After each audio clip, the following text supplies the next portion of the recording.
Hola, buen día a todas, todos y todes. Soy Marcela Hurtado, vengo a dirigir el proyecto INES Género de la Universidad Austral de Chile y hoy día presentar, bueno, primero agradecer el que estén aquí. Esta es una instancia que se llama Diálogos Colectivos. Hoy día tenemos la presentación o la discusión en torno a salud comunitaria y género, donde nuestra codirectora del proyecto en el género va a hacer una pasantía, estuvo con algunas personas en la Universidad Autónoma de Barcelona y nos va a contar un poco su experiencia allá, también su experiencia aquí en Chile en su trabajo tanto como matrona académica y activista. Y también tenemos con nosotros a Belkis Amador, académica de la Universidad Austral de Chile, de CI, y que ganó uno de los proyectos que financia el INES Género para hacer un proyecto muy interesante que yo creo que ella puede quizás después contarles un poquito. Y también está con nosotros Daniela Urrutia, que también es una ganadora de los proyectos, también académica de la Universidad Austral. ¿Usted medicina? Sí. Mejor me equivoco. Muchísimas gracias por participar de esta instancia. Y quiero agradecer la presencia del Colegio Médico de Valdivia a través de Emilia Sáez, la doctora Sáez, las integrantes de los equipos del Departamento de Género, Mujer y Diversidad de la Municipalidad y por supuesto agradecer a la Casa de la Mujer y la Diversidad de Valdivia, de la Municipalidad de Valdivia. Nada, solo invitarles a que podamos dialogar, esa es la idea también de cruzar el puente y salir de la universidad. No está todo el conocimiento allí. Aquí es donde empieza a tener sentido el trabajo que hacen en Puertas Adentro. Así que, nada, bienvenidas y disfrutemos y conversemos acerca de ello. Muchas gracias, Marcela. Primero, presentar, mi nombre es Cintia Vergara, yo estoy dentro del Instituto de Salud Sexual y Reproductiva, que es un instituto en la Universidad Austral que se encarga justamente de crear conocimiento en torno a los derechos sexuales y reproductivos y en torno también a darle una mirada amplia que se llama hacia el espectro de género, más que a la mujer solamente. Entonces, este entramado, este enlace de relaciones culturales, ¿cierto? Relaciones en los entornos económicos, territoriales, tiene una categoría analítica que debe ser mirada desde las desigualdades, que es el género. El género como categoría de reflexión, de discusión. Y uno de los puntos interesantes de discutir es la salud comunitaria. Justamente porque los enfoques de la salud comunitaria están anclados en marcos feministas, aunque no lo creamos, en marcos que nos exigen, ¿cierto?, esta participación social, esta intervención, como es la palabra que no nos gusta, pero es el hecho de establecer una conexión entre muchas partes. ¿Cuáles son las partes colaborativas y multidisciplinarias que van a llegar a una tarea común? Y esa base, aunque no la pensemos, está en el marco feminista. Entonces, salud comunitaria y género tienen mucha relación. Y es por eso es que ahora, cuando nosotros con el proyecto INES Género fomentamos las carreras de mujeres y disidencias en estos ámbitos, es cuando estamos extrayendo estas ideas que surgen de procesos de desigualdad para justamente colaborar de manera estratégica en las comunidades y solucionar los problemas que estas comunidades tienen. Y en esto hay que ser enfático. La salud comunitaria, si bien a nosotros es una estrategia hermosa, multidisciplinaria, etcétera, también nos exige establecer protocolos que queden en el tiempo, evaluar, ¿cierto?, los procesos que estamos haciendo, volver a mirarlos y volver a entregarle la participación a las personas, porque son de ellas donde nacen, ¿cierto?, las ideas que nos van a nosotros a impulsar, a generar conocimiento para solucionar las problemáticas. Entonces es una cadena, y en esa cadena muchas veces falla esta mirada de desigualdad. Entonces eso es lo que más o menos es básico entender, para entender por qué estamos aquí y por qué están los proyectos tanto de Belkis como de Daniela, que justamente dan respuesta a esa cadena colaborativa. Entonces, la perspectiva de género como investigativo es un proceso. O sea, ahora nosotros decimos, oye, hay que incluir la perspectiva de género en la investigación. Oye, sí, entonces hay que estudiar puras mujeres. No, es un proceso que va desde este marco feminista, desde que supone el planteamiento de una idea para poder colaborar hasta la difusión de resultados, pasando por tus marcos teóricos, tu propuesta, tus objetivos que miden las desigualdades y además que vayan en pos de la justicia social. Entonces ese es el punto para investigar de partida. No es solo disgregar los datos por sexo. Como yo tengo algunas asignaturas, por ejemplo una de ellas es perspectiva de género en salud, nosotros vemos enfermedades prevalentes en mujeres como la fibromialgia o invisibilizadas como la endometriosis, pero también vemos la situación de enfermedades como la espondiloartritis en hombres o otras enfermedades como la gota, en varones que se dan más en ellos y versus. Esto son un enfoque muy binario. Pero también vemos cómo la situación, por ejemplo, de ciertas medicaciones que se han dado con regularidad para lo que es la asignación de género, han sido muy poco estudiadas y por ende los cuerpos de las personas también han sido violentados con esas medicaciones.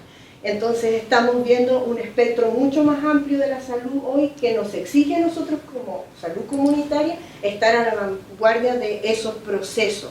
Y mirar los procesos de salud y enfermedad no solamente desde el punto de vista del sexo biológico, sino que también desde el punto de vista de los factores ambientales, psicosociales, que están implícitos, por ejemplo, en los problemas mayores de salud mental que se encuentran en las personas vulneradas de derechos. Entonces, es todo una rama que hay que observar ahora, y lo otro que hay que observar también es cómo eso después lo devolvemos a la comunidad. ¿En qué idioma? ¿En un paper? Un paper que va a quedar solo para nosotros, pero también hay que devolverlo de manera sencilla, y para eso están los formatos, ¿cierto?, de ahora de las redes sociales, los formatos de video, de podcast, etc. Entonces, apelamos también a la tecnología, y de eso se trata la perspectiva de género, de integrar un abanico de estrategias en el proceso, como dice ahí, investigativo, que consideren diversos puntos claves, ¿ya? Hasta integrar bibliografías. E incluso, yo diría, como ahí Felipe sabe de repente, la idea es que nosotros también invitemos gente de las comunidades, gente de las organizaciones, a las clases, porque es de ellos de quienes emana el discurso más creíble para nuestros estudiantes. Y eso todo es el proceso con enfoque o perspectiva de género. ¿Qué es la diferencia? La perspectiva es la mirada y el enfoque es solamente discutir problemas desde la desigualdad. Pero esta perspectiva nos amplía a todos estos procesos y la salud comunitaria es clave para poder trabajar. Entonces, esto no se nos ocurre a nosotros, sino que es una integración transversal. Los objetivos ODS, que ustedes de repente han escuchado, ¿cierto? El 5 está muy con la igualdad y de género, pero también es una estrategia global a nivel de salud. La OMS nos ha puesto algunos lineamientos en relación a la perspectiva de género, incluso en las publicaciones científicas con las guías Sager, donde nosotros tenemos que publicar con lenguaje neutro, ojalá, o sea, esto ya está debatiéndose. Entonces los objetivos de desarrollo sostenible de una Agenda 2030 nos exigen ir a ese lugar. La equidad supone eliminar estos sesgos que nosotros tenemos en investigación, o sea, solamente mirando un modelo androcéntrico en la medicina o en la salud, que nos implica observar solo lo biológico, ¿cierto? Ahora tenemos que mirar lo psicoambiental, cambio climático, surgen otros temas mucho más complejos. Y entonces esta equidad supone eliminar los sesgos que tenemos nosotros también como investigadoras o investigadores. Entonces, ¿qué fue hacer yo? Me pareció interesante que, bueno, se está impulsando un convenio en la Universidad Austral con la Agencia de Salud Pública de Barcelona a raíz de un proyecto anterior comunitario, ¿ya? Que es un proyecto que tiene el Instituto de Salud Pública de nuestro, ¿cierto? Enlazado también con la arquitectura, ¿sí? Pero de ahí yo dije, bueno, me colgué para decir, bueno, voy a ir a aprender lo que es salud comunitaria ya. Y la Agencia de Salud Pública esto lo he aprendido desde el año 1899, o sea, tiene una trayectoria. El Ayuntamiento de Cataluña y las competencias en salud pública que ellos tienen miran esto pero como un entramado de muchas cosas al mismo tiempo. ¿Qué quiere decir? Miran el fenómeno con el curso de vida de las personas, con las interseccionalidades que tienen las personas, es decir, con todos los procesos que han oprimido, ¿cierto?, las oportunidades de las personas y que son propios o característicos de su perfil, pero que llevan a que las sociedades los menoscaben o los coloquen en situaciones de riesgo, ¿ya? Estas organizaciones que hay sociales también son parte de las investigaciones y se juega mucho en la interdisciplina, es decir, al juego entre las disciplinas, pero también en la transdisciplina, es decir, al crear cosas nuevas a partir de las distintas disciplinas, incluyendo las miradas de las personas, de las comunidades. Bueno, y todo atraviesa investigación y docencia. Entonces la agencia hace todo esto. Tiene investigadores, docentes, que se encargan de unir la academia con la investigación y con los barrios. Entonces, para ejemplificar esto, les traje un videito ahí mucho más sintético de lo que hace a nivel comunitario la agencia. Corre video. Las oportunidades de tener una buena salud dependen mayormente de factores que no están relacionados directamente con el sistema sanitario, como por ejemplo el barrio de residencia y la vivienda, las condiciones del trabajo que se realiza tanto fuera del hogar como en el hogar, las relaciones sociales o el transporte. Cada uno de estos factores se distribuye de forma diferente entre las personas, dependiendo de su sexo, clase social, origen, cultura o del territorio en el que viven. Normalmente los indicadores de salud son peores en los barrios de menor nivel socioeconómico.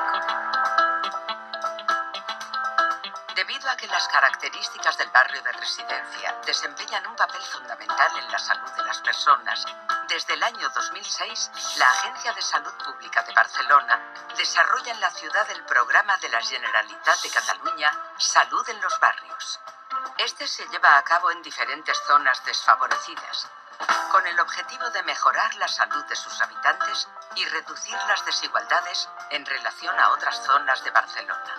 Para alcanzar estos objetivos, Salud en los Barrios desarrolla diferentes intervenciones comunitarias en estas zonas, potenciando el trabajo conjunto entre profesionales, vecinos y vecinas y entidades para hacer del barrio un espacio más saludable y proactivo.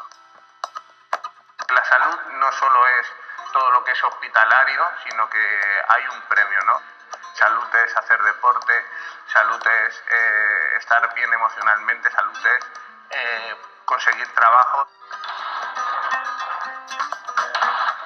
Teniendo en cuenta los profesionales que trabajan en la zona, las entidades y los vecinos, a partir de ahí sacar un diagnóstico y trabajar en función de este diagnóstico, ¿no? Es decir, de las necesidades que se ven en la zona, sacar unas líneas de trabajo.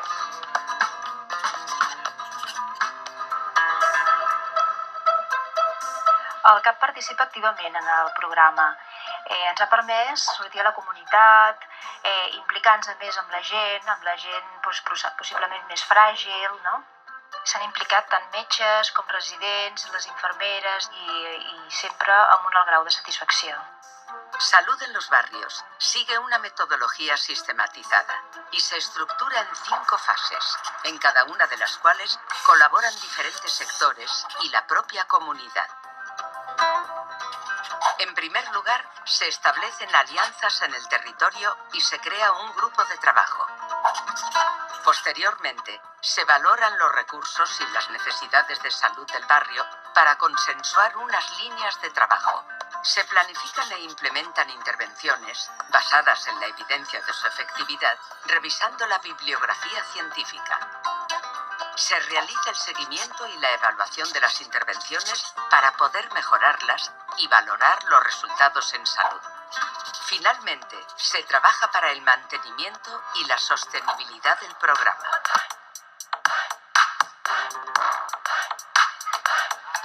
em van explicar com se projecta, què farem, què no farem, i em va agradar i participo tots els anys que l'organitzen. Em donen la possibilitat d'ensenyar, d'educar, entre cometes, als més petits, i són coses que abans no el feia i ara sí. Este extracto del video, que lo pueden seguir viendo en sus casas, es bien interesante porque la Agencia de Salud Pública tiene un canal de YouTube, para que lo busquen, Agencia de Salud Pública Barcelona, que nos entrega estas como pistas de cómo trabajan. No es tan distinto a cómo trabajamos nosotros, ¿sí? No es tan distinto, pero lo que tiene de diferente y que fue aprender es el enfoque que le dan, que es no solo concentrarse en un problema, sino que en varias cosas al mismo tiempo. Es decir, por ejemplo, tenían una escuela de monitores. Yo lo primero que pregunté, ¿y qué pasa con los monitores de fútbol? O sea, ese es el plan, hacer monitores de fútbol en un barrio. Ya, monitoras y monitores. Sí, monitoras y monitores. Es un barrio con altamente consumo de drogas, ¿ya? Es un barrio donde la gente no tiene, digamos, un nivel de educación para acceder a mejores trabajos, etc. Entonces, con los monitores y monitoras hicieron lo siguiente: aumentaron, ¿cierto?, el despliegue de deporte. Estos chiques se certificaron, pudieron trabajar el deporte. Al final ellos devolvían a su barrio lo que hacían, generando campeonatos, etc. Entonces el barrio se fue potenciando en función de la salud, ¿cierto?, física y mental, a través de una intervención tan sencilla como formar monitoras y monitores de fútbol. Algo que se puede hacer con la interdisciplina. Es decir, no todo lo podemos resolver nosotros, pero sí podemos buscar, ¿cierto?, alguna escuela de educación física, etcétera, certificación en un lado, tal. Fue una actividad concreta. Yo cuando llegué ya la estaban terminando, entonces me pude unir a otras 2 o 3 que les voy a comentar. La perspectiva de género requiere considerar estas desigualdades. Este concepto de salud comunitaria está íntimamente desarrollado con ellos. Aquí hay un informe de Artacos Lucía, en el 2018, que es muy interesante porque es un informe que te habla justamente de la incorporación de esta perspectiva de género como ha resultado en la mejora de los procesos. Es decir, se han ahorrado tener que intervenir de nuevo las comunidades porque ya las están mirando desde un punto de vista del curso de vida de las personas, porque estos monitoras y monitores no eran solo adolescentes. Aquí incluyeron también a personas grandes, a niñeces también, para que pueda ser una intervención que abarque, digamos, todas las generaciones y que todas estén implícitas culturalmente en esto. O sea, las familias iban a apoyar en los campeonatos, etc. Entonces, esta mirada de curso de vida. Y aparte de eso, es la mirada también que tiene la academia y algunos centros privados, incluso allá en Barcelona, que apoyan, por ejemplo, con la asistencia médica para las lesiones, etc. Entonces, todo un entramado de gente para el mismo objetivo. Entonces, ¿qué son estas cosas?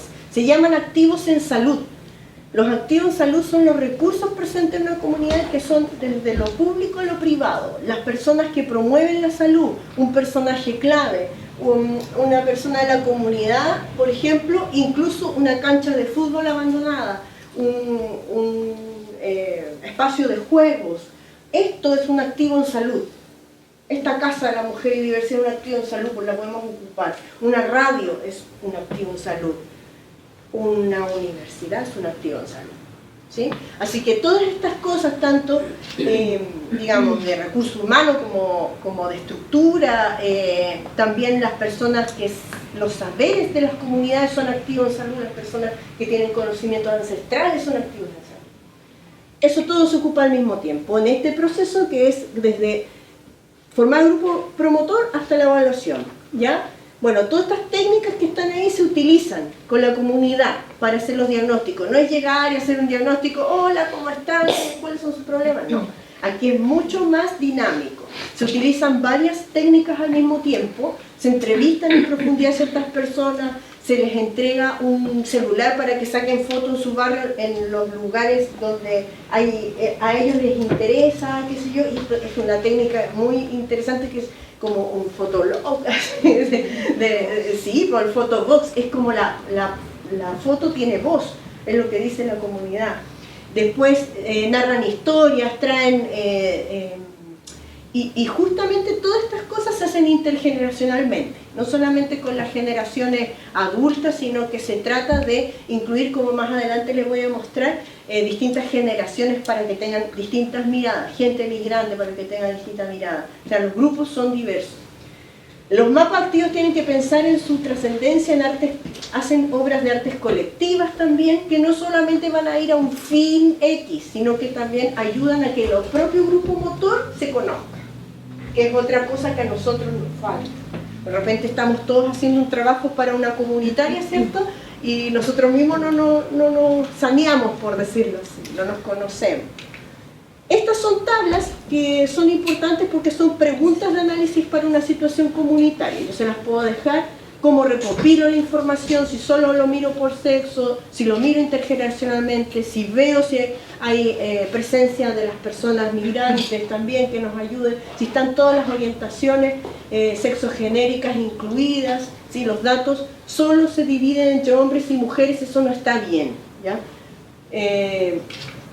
Aquí, por ejemplo, hay otra tabla que habla, incluso este proyecto lo hicimos con Valdiverso y Mogalet, que son dos organizaciones LGBT de aquí, de la zona, y que ocupamos, ¿cierto?, las imágenes. Bueno, las imágenes también no deben ir con estereotipos de género. A los hombres también se les tiene que favorecer que vengan a las actividades comunitarias. Ustedes saben que los hombres casi no vienen a las actividades comunitarias, eso ya es sabido. Entonces, ¿cómo podemos, hay esa pregunta que hacerse, ¿no? ¿Cómo favorecemos eso? Tendremos que salir, ir a hablar con las empresas, establecer quizás dentro de sus capacitaciones algo. Es algo que nosotros como que no lo hemos pensado. Y este enfoque o perspectiva de género, como se dice, nos habla de observar eso. Las masculinidades también, en función, ¿cierto?, de sus procesos de salud y enfermedad. Las acciones y métodos que hombres para que favorezcan la vida cotidiana y que cómo se desenvuelven en sus propios hogares. También es una forma también de ir entendiendo. Entonces, para ir más concretamente, para mis colegas tienen que presentar, le voy a dar 3 ejemplos interesantes. Un ejemplo que fue a hacer allá es justamente la actual ley de igualdad y efectiva de personas trans. Estuvimos trabajando con la agencia en los lineamientos de esta ley, en cómo cada comunidad autónoma de España va a evaluar si esta ley se cumple o no. Esto es algo muy interesante porque en Chile como que no se hace mucho esto, que aparece una ley y todos, ¿cierto?, hacemos cosas, pero no se evalúa. Bueno, aquí me llamó la atención porque se junta un representante de cada comunidad autónoma allá y entonces vimos una lista de indicadores. O sea, lo que elaboramos fue la tabla checklist para ver si se cumple o no la ley. Y esa tabla checklist va a los hospitales, centros de salud, y esa tabla es un indicador de calidad, a ese nivel.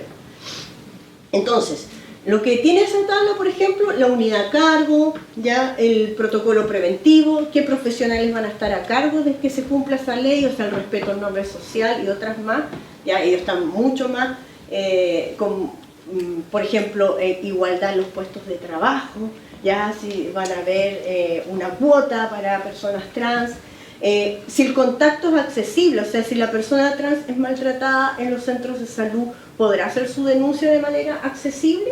¿Sabe? ¿Está visible el flujograma? ¿No? ¿Sí? ¿Ah? ¿Y cuánto tiempo se tarda eso? ¿Ya? Entonces, todo eso se mira. Se presentan memorias o publicaciones anuales, un reporte. Este año, tanto y tantos casos fueron resueltos. Entonces, es como, son bastantes parámetros. Nosotros estuvimos trabajando en la lista checklist. Incluso son parámetros iguales para todas las comunidades autónomas, pero diferentes para cada una, porque cada una ahí está más complejo de aquí, porque cada una tiene sus propias leyes y otras más. Pero esta ley abarca todo, entonces los parámetros eran iguales para todos, ¿ya? Plan de formación de profesionales, cuenta con monitorización, etc. Está en la ley. Este es otro programa que estuvimos haciendo los lineamientos, que se llama el Programa de Evaluación de Relaciones Equitativas, que allá no se llama ESI, o Educación Sexual Integral. Le cambiaron el nombre. Entonces, mi primera pregunta y la de usted sería la misma, ¿y por qué le cambiaron el nombre? Entonces me respondieron que era mucho mejor hablar de relaciones equitativas para que las personas conservadoras en los colegios no reactivaran tanto.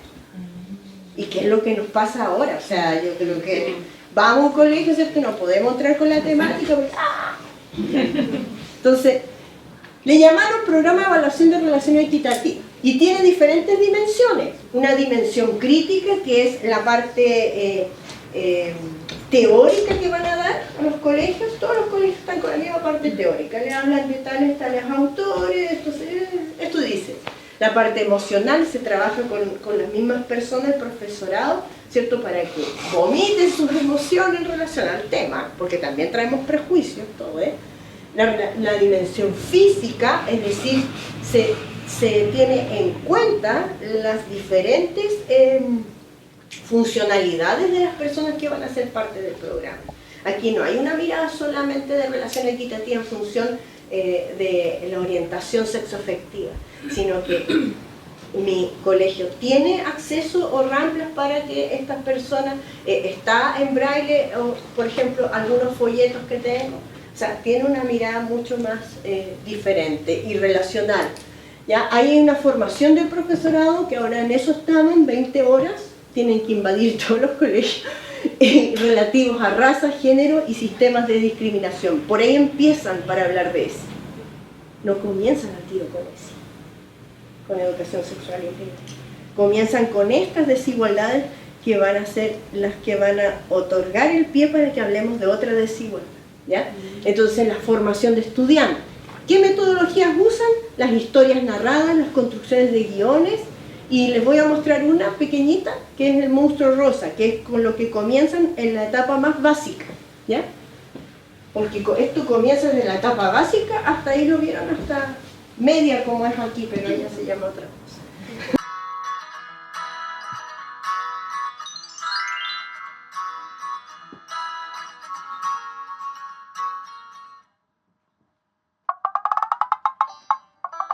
Antes de nacer ya era diferente a los demás.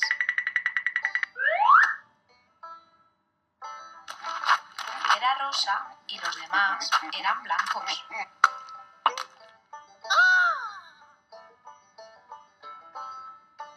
Monstruo Rosa era grande y los demás eran pequeños.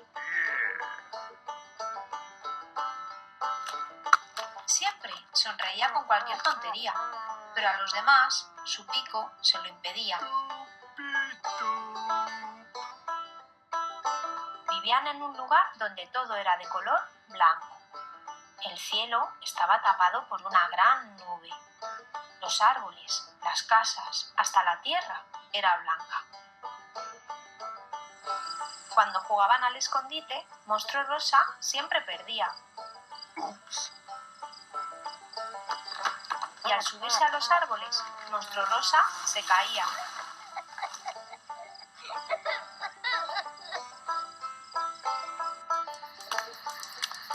Al llegar la noche, se iban todos a sus casas a dormir.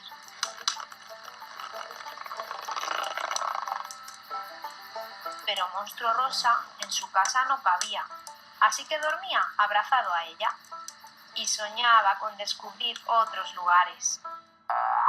Hasta que un día se atrevió a buscar otro lugar. Monstruo Rosa un viaje emprendió. Dejó la gran nube blanca, los árboles blancos, las casas blancas y a todos los demás.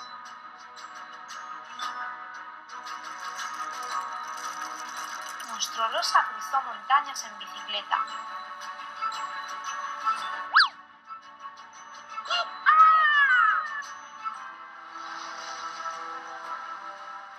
Atravesó el mar en un barco de papel.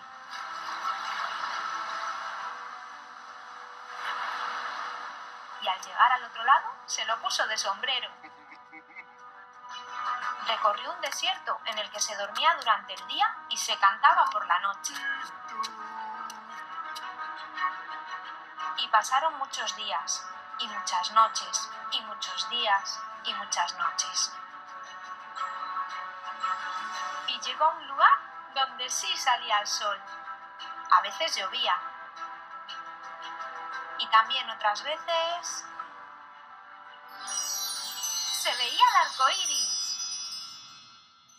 En ese lugar conoció nuevas gentes, que todas eran muy diferentes.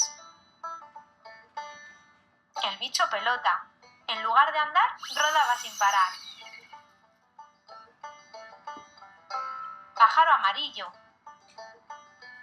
podía volar y cantar.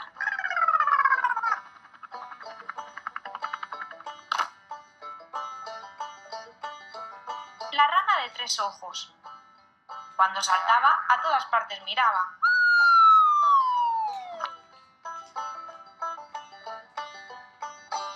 Y monstruo azul, que con sus largos brazos daba los mejores abrazos.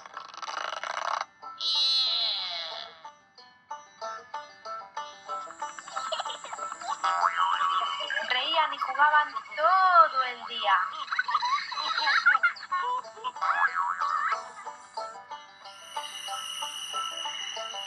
Y por la noche en sus casas dormían.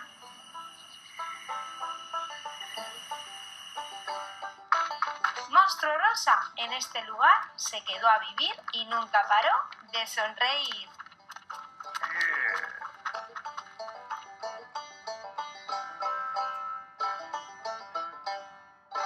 Una de las formas como empiezan en los colegios, en las niñeces, kinder por decirte, es un video que da para reflexionar muchas cosas, desde problemas de vivienda, migración, etc. Y por eso se llama relaciones equitativas.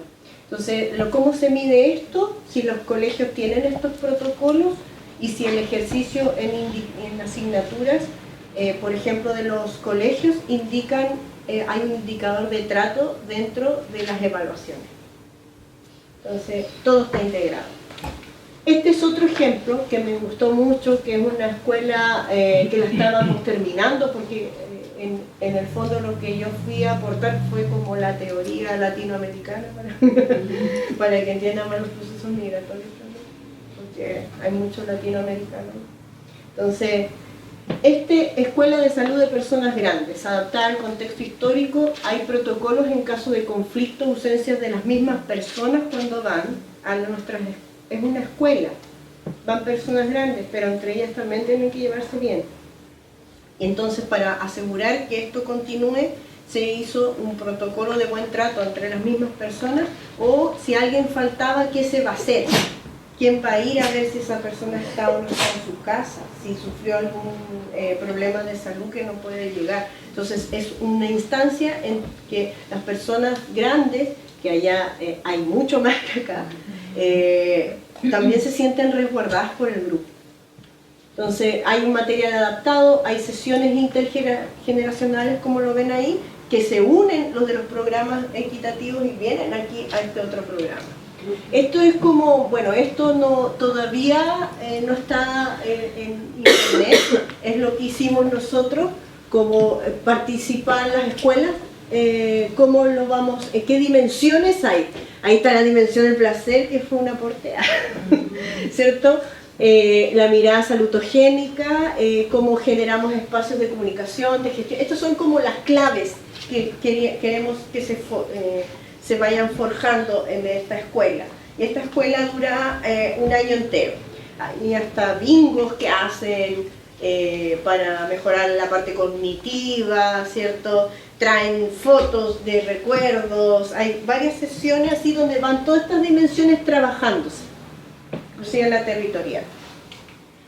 Otra metodología interesante, y con esto termino, es la guía de reconocimiento urbano con perspectiva de género, que es la base para todo esto. Esto está en internet ya disponible, que se forman lo que se llaman los mapas comunitarios, donde se juntan personas de diferentes disciplinas para hacer un mapa comunitario que nos demuestre un diagnóstico completamente con perspectiva de género. viendo las características tanto de etnia, edad, religión, capacidades diferentes, etcétera, en un mismo lugar. Entonces me llevaron a ver estos mapas gigantes donde estaban las zonas de colores diferentes, etcétera. Si tú quieres, como por ejemplo eres de la universidad y quieres trabajar el tema de, no sé, como Belkis, podrías ir a ese mapa y ver dónde hay epidemiológicamente esa problemática, donde les interesa trabajar y a trabajar con ese barrio. Entonces es bien interesante esa mira. Por esto termino para dar paso a las demás. Bueno, y ahí les dejo un mensajito. Gracias.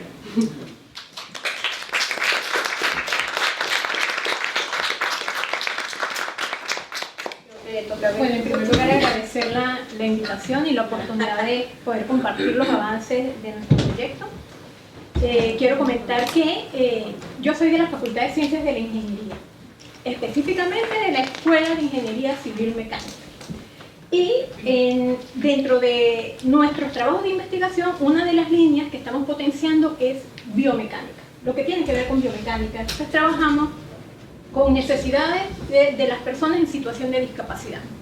En este caso particular, este proyecto adjudicamos fondos a través del INEGénero, lo cual nos dio la posibilidad, nos está dando la posibilidad de llevar a la realidad un proyecto que teníamos en mente, pero igual trabajamos en otras líneas, trabajamos con prótesis para amputación transtibial, transfemoral, prótesis internas, trabajamos con dispositivos o ayudas técnicas o productos de apoyo para personas con discapacidad.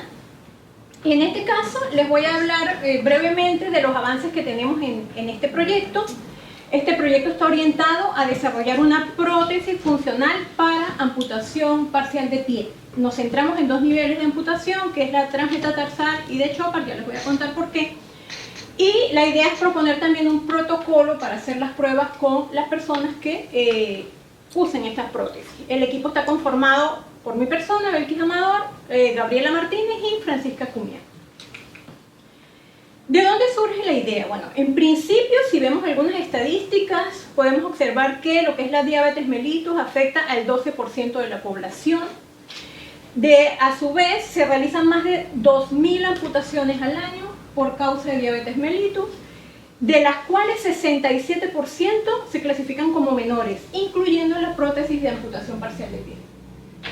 El índice anual es de 321 amputaciones por pie diabético por cada 100.000 personas, y un dato muy interesante es que las regiones de Los Ríos y Maule son aquellas con tasas más altas durante los últimos años. Aquí, bueno, aquí podemos ver la distribución, que las amputaciones básicamente, el 78% pues, se asocia con la diabetes. Y bueno, la diabetes, como seguramente conocen, es una enfermedad crónica que no transmisible de origen multifactorial. Y dentro de sus consecuencias, bueno, tenemos problemas a nivel de la vista, del sistema nervioso, bucal, corazón, hígado, riñones, y nosotros nos centramos en lo que tiene que ver con los pies y la patología del pie diabético.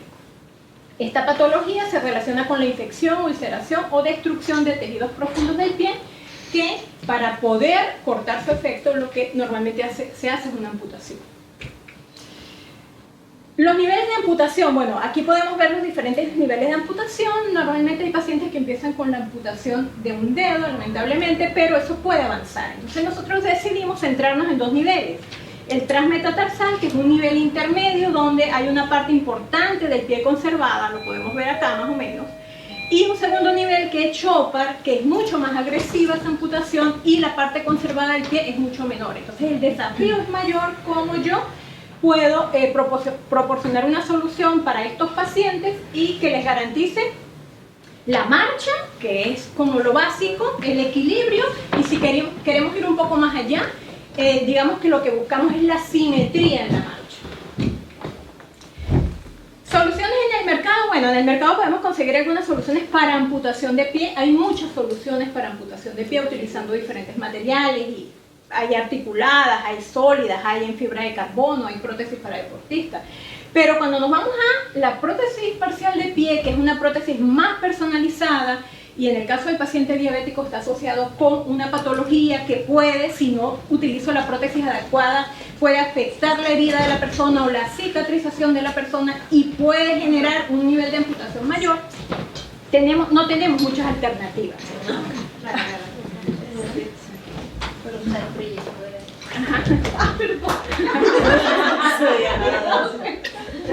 Entonces, algunas alternativas para el caso de amputaciones de dedos, bueno, tenemos algunas que básicamente es un relleno para la parte de la amputación transmetatarsal, y tenemos algunas plantillas que son plantillas planas que en realidad no favorecen la marcha adecuada de las personas. Entonces, ¿cuál es el problema? Bueno, amputaciones menores son las más realizadas, entre esas la amputación parcial de pie, escasa oferta de productos protésicos para este nivel de amputación. Los productos que están disponibles normalmente son estéticos o de rellenos. Y finalmente, muchas soluciones no tienen un ajuste adecuado al muñón, lo que es una consecuencia grave para los pacientes diabéticos. Antecedente. Tenemos un antecedente muy importante dentro de nuestra facultad, que es a través del proyecto FIC 2236, que es Transferencia Efectiva de Soluciones, que dirige el doctor Guillaume Serandur, académico del mismo instituto. Él ha estado trabajando dentro de esos proyectos con prótesis parcial de pie. Hay un aporte muy importante desde el punto de vista de cómo capturo la forma del muñón con fotogrametría. Más allá, en vez de usar un escáner 3D, lo hacemos con un celular, capturamos las imágenes y después podemos generar ese modelo. Entonces, eso nos permite tener la forma del muñón.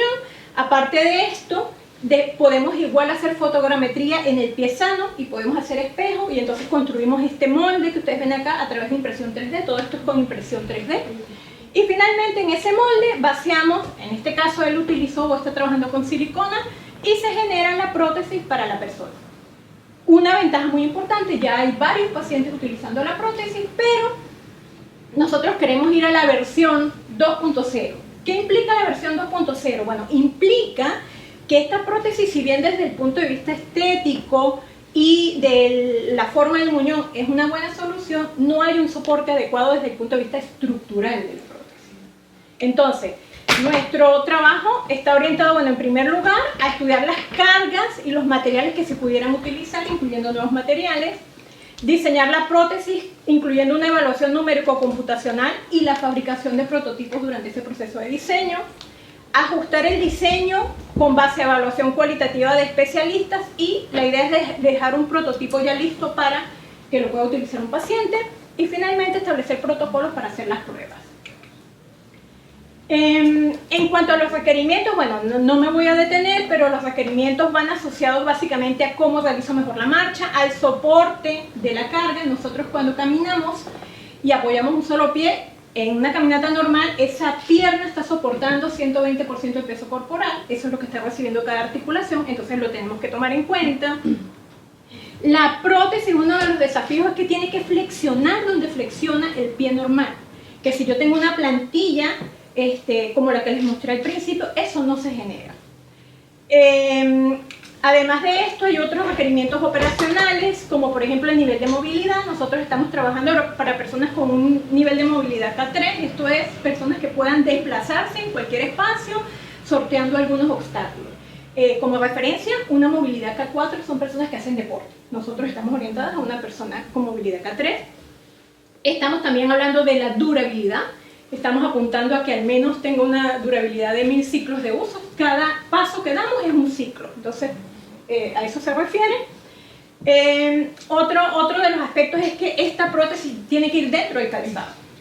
Y además tengo que cuidar el muñón de la persona que está utilizando la prótesis. Entonces ahí, bueno, tenemos como esos 12 requerimientos que van asociados a las especificaciones. ¿De dónde salieron esos requerimientos? Consulta con especialistas, entrevistas a los pacientes. Estamos trabajando con los mismos pacientes del proyecto FIC del profesor Guillaume, entonces eso nos ha permitido obtener esto. Aquí solo coloco esta imagen porque a veces uno camina y uno no se detiene a pensar cómo sucede ese proceso, pero en realidad cuando uno camina hay una fase muy importante que es la fase de apoyo, donde uno primero apoya el talón y luego despega la punta, y luego viene una fase de balanceo donde la pierna está en el aire.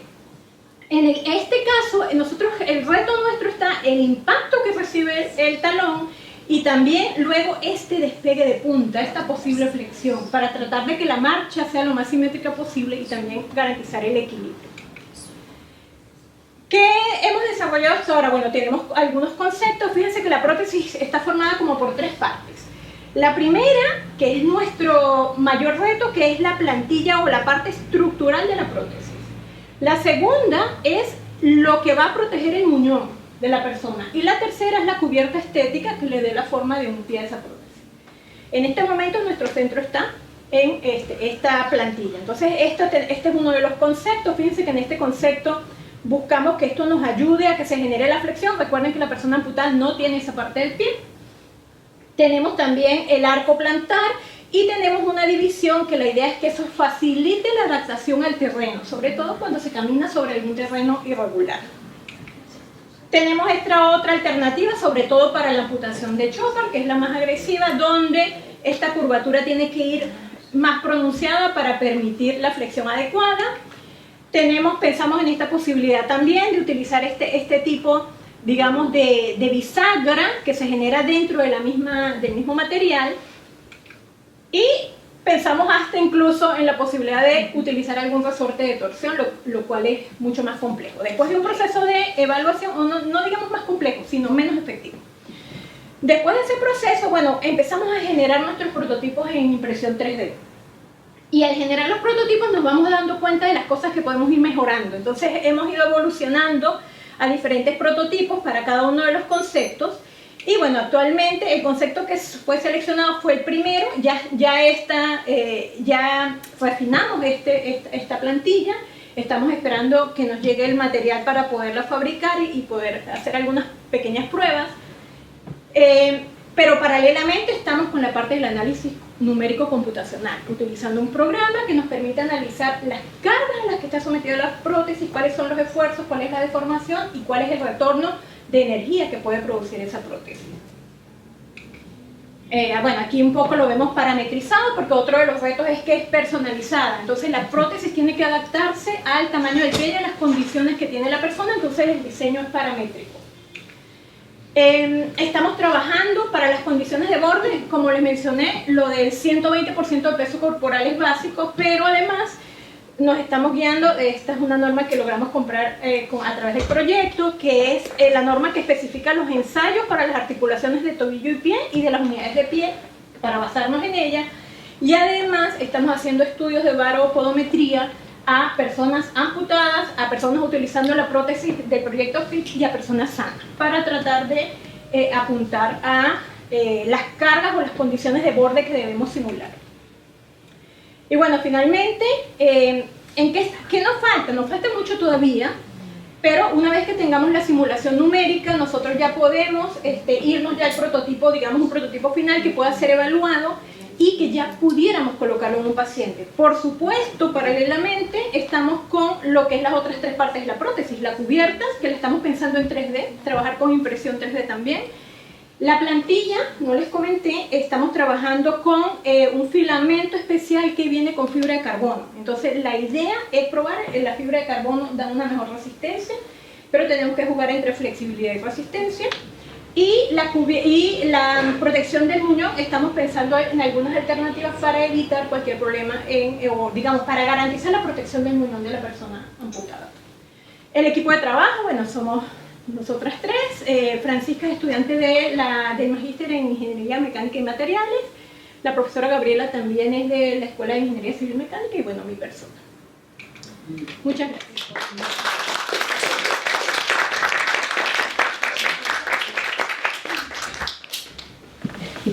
Ya bueno, me voy a presentar.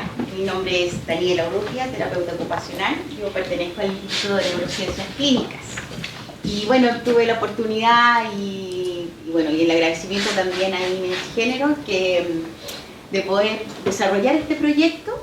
Contarles nomás como un breve reseña que este proyecto surge de una tesis que el año pasado en torno a la sexualidad de las personas mayores, en donde una de las estrategias que ocupamos fue el mapeo corporal y ahí aparecieron muchos elementos que tenían que ver en cómo las mujeres mayores han experimentado y siguen experimentando la violencia, ¿no? A través y a lo largo de su historia.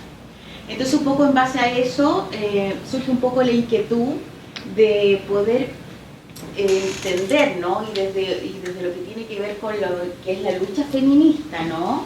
Tratar de reivindicar un poquito estas voces silenciadas, ¿ya? Que claramente nosotros, quizás, me digo todavía, soy relativamente joven, ¿no? Nosotros todavía tenemos la oportunidad y hemos tenido la oportunidad de formarnos, en el caso, por ejemplo, personal como el mío, ¿no? O las generaciones más jóvenes que ya lo traen de una manera más intrínseca en términos de lo que son los derechos de las mujeres. Pero claramente las mujeres mayores no han tenido esa oportunidad, un poco entonces en eso surge este proyecto, ¿no? Y que se llama Cuerpo, Violencia y Representación en las Memorias de las Mujeres Mayores. Ahora, en el contexto, ¿no es cierto?, general del proyecto es súper importante entender de que obviamente las mujeres vivimos en un contexto de desigualdad, claramente, y de dominación, ¿no? Que está dado principalmente por una estructura social, política, económica, ¿no es cierto?, religiosa, que claramente siempre ha validado y ha sobrepuesto, ¿no es cierto?, en términos de poder a los hombres por sobre las mujeres, ¿ya?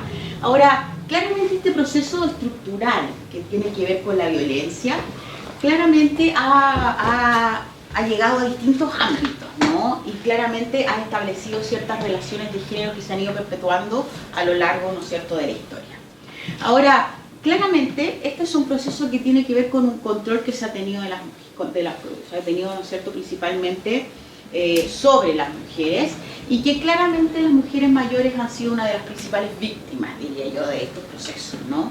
Claramente porque han sido invisibilizadas y silenciadas, o sea, ni siquiera ha existido históricamente hasta ahora, ¿no?, un marco legal que las proteja, y muchas veces, ¿no es cierto?, estas violencias se daban o se dan incluso aún en un contexto doméstico, ¿no es cierto?, o en un contexto de la vida más privada, pero también en los contextos de la vida más pública.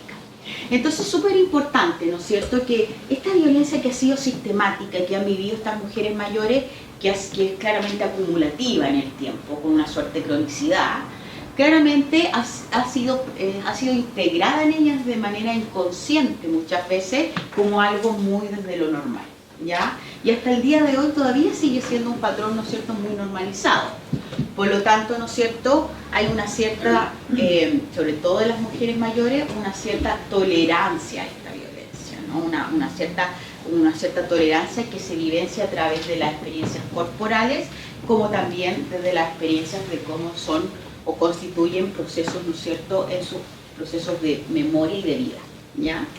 Ahora, qué importante, ¿no es cierto?, que es súper importante analizarlo un poco, no solo desde la perspectiva de cómo se da en las mujeres mayores, no se puede analizar sino desde esta perspectiva más interseccional, ¿no es cierto?, en donde claramente hay distintos ejes de discriminación. Por ejemplo, ¿no es cierto?, no podemos olvidar ni dejar de cruzar o entender este fenómeno y cómo se presenta en las mujeres mayores, en considerar estos procesos como la etnia, por ejemplo, como el trabajo, como la clase social, ¿no es cierto? Principalmente, ¿no es cierto?, entender también en cómo el tema de los cuidados también se va sumando, ¿no?, a estos procesos de violencia también a las cuales están expuestas las mujeres mayores, ¿ya? Y cómo eso finalmente se ha constituido como una experiencia de vida. Lo digo porque, por ejemplo, si nosotros pensamos en el caso, por ejemplo, de la etnia, ¿no? Por ejemplo, el caso de Julia Chuñi, por ejemplo, que está desaparecida, ¿no es cierto?, y muy silenciado, o sea, ha aparecido en las redes sociales, ¿no es cierto?, y en las noticias, el caso de la señora mujer mayor que se desapareció en Valparaíso, ¿no es cierto?, pero sin embargo esto no aparece todos los días, no hay espacios, ¿te fijas? O sea, ahí hay una situación de violencia, ¿no?, y asociado también a factores étnicos, y de discriminación y de racismo, ¿no es cierto?, que claramente hacen que, ¿no es cierto?, una expresión de violencia, por ejemplo, en términos de esta interseccionalidad. Pero también hay otras, por ejemplo, como el trabajo, ¿no es cierto?, las mujeres en general mayores muchas veces o han sido, ¿no es cierto?, sublimadas, ¿no es cierto?, al trabajo doméstico no remunerado, que también es un hecho de violencia, o, ¿no es cierto?, al tema de los cuidados, ¿no es cierto?, también por una cosa, ¿no es cierto?, de un determinismo cultural, ¿no?, en donde la mujer somos un 92% cuidadoras, ¿no es cierto?, y es casi algo como que tenemos súper asumido. Entonces, claramente hay distintas áreas de desigualdad, ¿no?, y principalmente, ¿no es cierto?, de focos que se cruzan, ¿no?, en cómo se presenta esta violencia y cómo ha ido determinando y, ¿no es cierto?, marcando a las mujeres mayores hasta el día de hoy.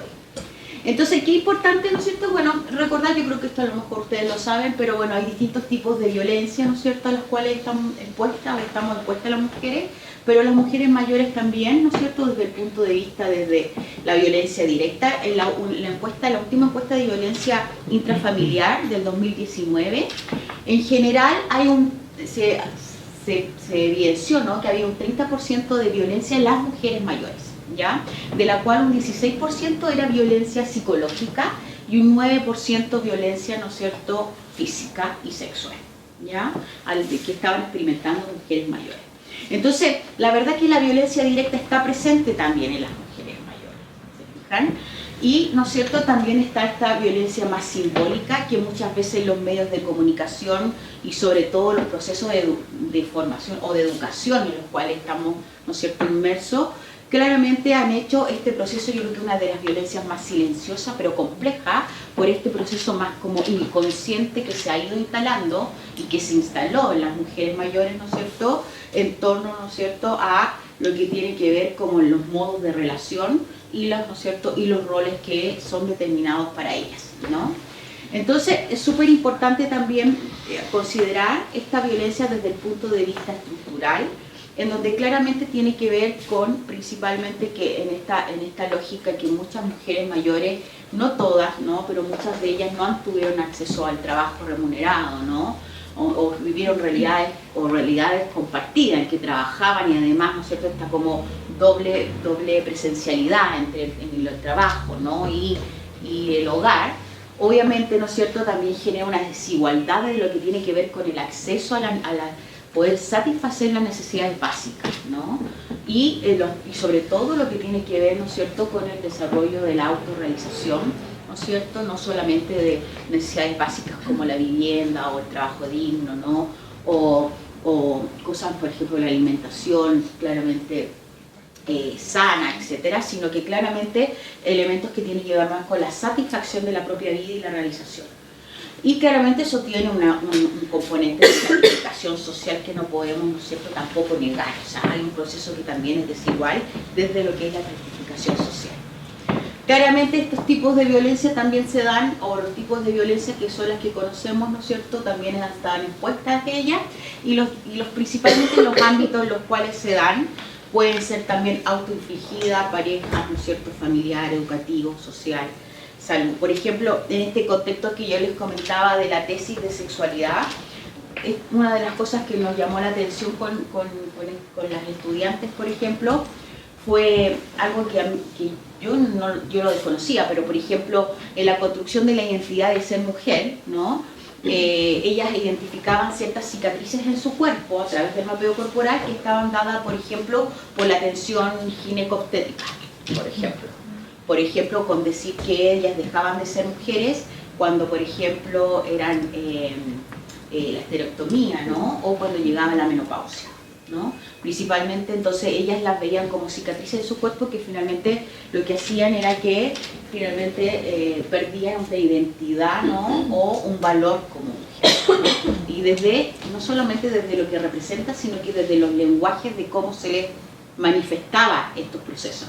Entonces, la verdad es que yo decía, ¡uy, qué violento! O sea, ¿cómo, por ejemplo, un médico puede decirle a una mujer que ya no tiene valor porque ya no cesa su etapa reproductiva, ¿no?, o que pierde su condición de mujer porque ya eso ocurre? Entonces, claramente, en esa lógica empezamos a visualizar, ¿no es cierto?, que existían estos procesos en que ellos también lo veían como algo normal y que claramente iban quedando, y que en este proceso, en este ejercicio que hicimos en torno a la construcción de su perspectiva de mujer, aparecían como cicatrices, ¿no?, y ellas las marcaban en su cuerpo, pero claramente esas cicatrices respondían a una violencia en la cual habían sido expuestas. Entonces, si se fijan, son distintos los contextos en los cuales claramente están expuestas o han estado expuestas, ¿no es cierto?, y que claramente han sido normalizados, invisibilizados, ¿no es cierto?, pero sin embargo uno cree que claramente los procesos quizás asociados al curso vital, ¿no?, del envejecer en general se asocia que el envejecimiento tiene una capacidad mayor de resistencia y resiliencia en cierta medida, porque es un proceso en donde ya llevan un transcurso de vida en donde han tenido múltiples crisis normativas o crisis en la vida que le han llevado a superarse. Uno cree que esto no existe o que está superado. Sin embargo, está ahí y claramente no hemos puesto ojos, ¿no es cierto? O no hemos puesto, ¿no es cierto?, la mirada en tratar de visibilizarlo, reivindicarlo, ¿no es cierto?, y valorarlo, ¿ya? Porque claramente ellas son y han sido quienes nos han sostenido a las generaciones más jóvenes, ¿ya? Entonces, claramente estas violencias se han ido plasmando en los cuerpos y las cuerpos y memorias de estas mujeres, ¿ya? Y claramente se han establecido como una norma y han sido silenciadas por mucho tiempo, ¿ya? Entonces, desde esa lógica, ¿no es cierto? Aquí, bueno, yo sigo a una chica que es de Argentina, que, bueno, ella trabaja mucho el cómic, ¿ya? Y ella trabaja porque principalmente es muy bonito, si lo puedo decir, se llama Dominga, habla sola, y que está en Instagram, y que habla principalmente de la perspectiva desde las mujeres mayores, no solamente en torno a la violencia, sino que también a todo lo que tiene que ver con las disidencias sexuales, también en la adultez mayor, que me parece muy interesante, además que también ha sido silenciado, ¿ya? En general conocemos historias de, por ejemplo, homosexualidad o otras, ¿no es cierto? Pero no, por ejemplo, las mujeres lesbianas, ¿no es cierto?, no han sido también mayores, son también poco visibles, ¿ya? Entonces, bueno, pero ella además, ¿no es cierto?, habla un poco también de las perspectivas desde la mujer, y ahí, por ejemplo, un contexto que me llamó mucho la atención, que dice, la violencia de género en las mujeres mayores es tan invisible, ¿no?, que a veces, ¿no es cierto?, que solo ves cuando la escuchas, ¿no? Y ahí vemos, por ejemplo, típicos que uno encuentra quizás en nuestras madres, nuestras abuelas, por ejemplo, ¿no? Porque si me tardo mucho se enfada, ¿no? No puedo comprarme esa blusa porque a él no le gusta. Yo tampoco, porque él tiene el dinero, ¿te fijas? No tardaré en llegar, porque no tardará en llegar y aún no le he hecho la comida.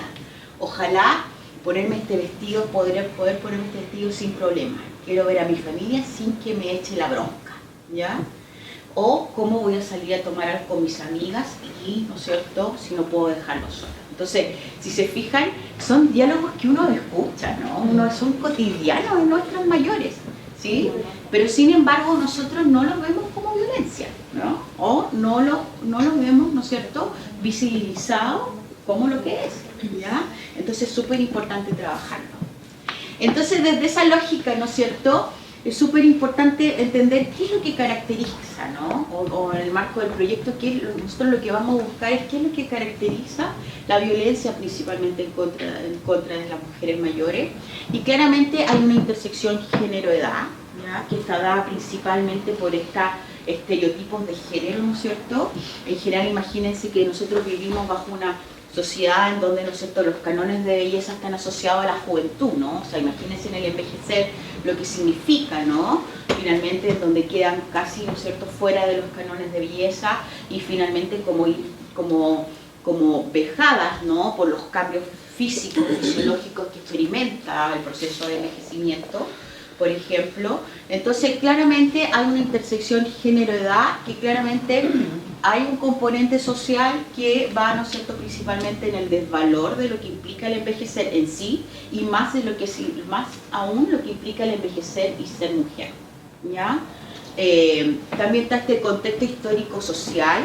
En general, como les comentaba antes, no existe, ¿no?, un marco principalmente, no existía un marco legal que las protegiera, por lo tanto, este proceso histórico-social y esta invisibilización está dada principalmente por este contexto claramente en donde ellas muchas veces, ¿no es cierto?, fueron violentadas física y sexualmente y no denunciaban, ¿no?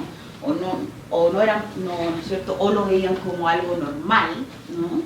O, por ejemplo, también el tema del trabajo, muchas veces, ¿no es cierto?, no permitirle en algunos el desarrollo laboral o profesional o académico, ¿no es cierto?, por lo tanto limitándola a un contexto, ¿no es cierto?, doméstico o muchas veces, ¿no es cierto?, desde ahí, ¿no es cierto?, no permitiendo principalmente el despliegue de su habilidad y el desarrollo integral de estas mujeres, ¿no es cierto?, Y este contexto histórico-social claramente está dado, ¿no es cierto?, y muy ligado fuertemente también a procesos sociales, culturales y religiosos, ¿no?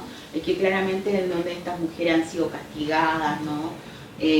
O han sido, ¿no es cierto?, juzgadas, ¿no es cierto?, por pensar, ¿no es cierto?, de una manera distinta o tratar de rebelarse frente a estos estereotipos, ¿no es cierto?, ya establecidos, ¿ya? Ahora, claramente el impacto de la violencia sobre las mujeres, como les decía, tiene un proceso súper a lo largo del tiempo acumulativo, ¿ya? O sea, ellas han vivido, ¿no es cierto?, desde muy pequeñas este proceso, ¿no es cierto?, hasta el día de hoy. Entonces hay una suerte de cronicidad de esto y por lo tanto a ellas les cuesta, ¿no?, poder hablar o poder, ¿no es cierto?, incluso como nombrarlas como violencia, ¿ya? Les cuesta porque claramente ellas no lo tienen interiorizado. O sea, de hecho, yo le digo también a mis estudiantes, por ejemplo, que en general todo lo que tiene que ver con los procesos de los derechos, ¿no es cierto?, y perspectivas de género y de la mujer, incluso para mí que tengo 47 años, es un proceso que tengo que hacerlo consciente, porque, ¿no es cierto?, en mis discursos hay instalados inconscientemente procesos de juicio, ¿no?, que claramente en la oportunidad, digamos, de acceso a la información y al conocimiento, he tratado de hacer un ejercicio cognitivo, consciente, ¿no es cierto?, constante, para no caer, ¿no?, en este diálogo o en estas narrativas violentas, incluso, ¿no es cierto?, hacia uno mismo como mujer. Entonces, imagínense las mujeres mayores que no han tenido esta oportunidad, ¿ya?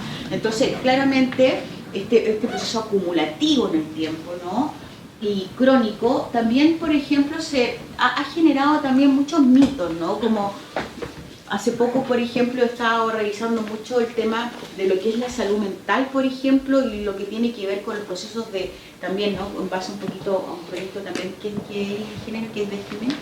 es de la farmacología de la vida, ¿no? Sí. Medicalización de la vida, tiene que ver con que muchas veces nosotros, ¿no es cierto?, las mujeres hemos sido toda la vida tildadas de loca por nuestra emocionalidad, por nuestra expresividad, ¿no? Y desde ahí muchas veces se ha intentado medicar, apaciguar, ¿no? Desde, ¿no es cierto?, desde todo este tema de la histeria, ¿no?, del útero, que antiguamente las mujeres, ¿no es cierto?, por la neurosis, ¿no?, sacaban el útero pensando, ¿no es cierto?, que eso calmaría un poco nuestras pasiones, ¿no? Entonces, claramente, desde ahí, si se fijan, todos estos procesos, ¿no es cierto?, han sido crónicos en el tiempo y estas mujeres, ¿no es cierto?, han estado expuestas, ¿no? Entonces, y tiene un impacto, como les digo, no solo desde esta perspectiva que uno siempre piensa, como de la violencia física, ¿no es cierto?, psicológica, sexual, sino que es una violencia, ¿no es cierto?, que va incluso mucho más, que trasciende, ¿no?, claramente en este contexto histórico. Ahora, el proyecto, ¿qué es lo que busca? Nosotros lo que buscamos a través del proyecto es principalmente analizar las experiencias y representaciones de la violencia en el cuerpo de las mujeres mayores y sus formas de resistencia. O sea, la idea también no es solamente complejizar el tema de la violencia, sino que también, si uno piensa, ¿no?, o a lo mejor algunos de ustedes han tenido experiencia, por ejemplo, de grupos autoconvocados de mayores, ¿no?, o grupos, por ejemplo, de mujeres mayores que alzan la voz, ¿no es cierto?, también ellas tienen sus formas de resistencia. Obviamente sus formas de resistencia muchas veces están expresadas, que les comentaba, muchas veces cicatrices corporales, psicológicas, enfermedades, entre comillas, ¿no es cierto?, mentales que se pueden, ¿no?, o exposición, ¿no?, o riesgo, ¿no?, a sufrir más depresión, ansiedad, aislamiento, etcétera. Pero claramente, ¿no es cierto?, las mujeres también mayores han generado y son el pilar y una forma de resistencia en sí misma, ¿ya? Por lo tanto, también la idea es poder conocer estas formas de resistencia, ¿no es cierto?, que han generado este grupo de mujeres, ¿no es cierto? Y bueno, y nosotros vamos a identificar y categorizar principalmente desde ellas y sobre todo desde este grupo de mujeres, ¿no es cierto?, la violencia principalmente en cómo la ha experimentado y cómo se expresa en su cuerpo, ¿no?, desde un ejercicio más corporal, ¿no es cierto?, y de mapeo narrativo, ¿no?, y además, ¿no es cierto?, también en cómo ellas, ¿no es cierto?, las representan y las han experienciado, ¿no es cierto?, a lo largo de su historia y las formas de resistencia que ellas han creado, ¿no? Principalmente en relación a todo lo que son las expectativas sociales de género y envejecimiento, porque claramente ahí hay un concepto súper importante que también las mujeres mayores están expuestas a esta intersección entre el edadismo, ¿no es cierto?, y el ser mujer, ¿no? O sea, nosotros tenemos que pensar además que cada vez más vamos a tener una población, ¿no es cierto?, o un envejecimiento feminizado. Nosotros tenemos una sobrevida mucho mayor que los hombres, entonces, ¿no es cierto?, por lo tanto es súper importante empezar a reivindicar y mostrar esta experiencia para tratar también de generar un cambio, ¿no?, y darle la oportunidad y alzar las voces de estas mujeres. Entonces, bueno, vamos a trabajar con grupos de discusión, principalmente enfocado en la construcción social de este tema, ¿no es cierto?, a través de mapas y cartografías corporales, que es una estrategia que vengo desarrollando ya hace un par de años, ¿no es cierto?, y también a través de narrativas gráficas, y también todo esto a través de talleres principalmente de expresión artística, como el teatro, la poesía, el collage, ¿no? Principalmente utilizamos una bitácora de viaje, que tiene que ver con un diario personal, en donde van a ir desarrollando principalmente, ¿no es cierto?, estos conceptos de acuerdo a los talleres que estamos realizando, ¿no es cierto?, y obviamente esos relatos van a estar conectados con esta corporalidad y la vivencia, ¿no es cierto?, entendiendo desde ahí los significados y sus discursos y sus perspectivas en torno, ¿no es cierto?, a su biografía, ¿ya? Entonces, por ejemplo, bueno, acá un llamado, ¿no es cierto?, tiene que ver con visibilizar, reconocer, valorar a nuestras mayores, ¿no es cierto? Entonces, bueno, ahí por ejemplo hay algunos, ¿no?, como, y me dijo que hay una edad para cada cosa, ¿no? Entonces, mayor tenías que ser. Entonces, disfrutando mi vejez me encontré con tus prejuicios, ¿ya? Y ahí está que él se va, ¿no es cierto?, y dice, por fin, ¿no? Se va el marido, porque dice, por fin.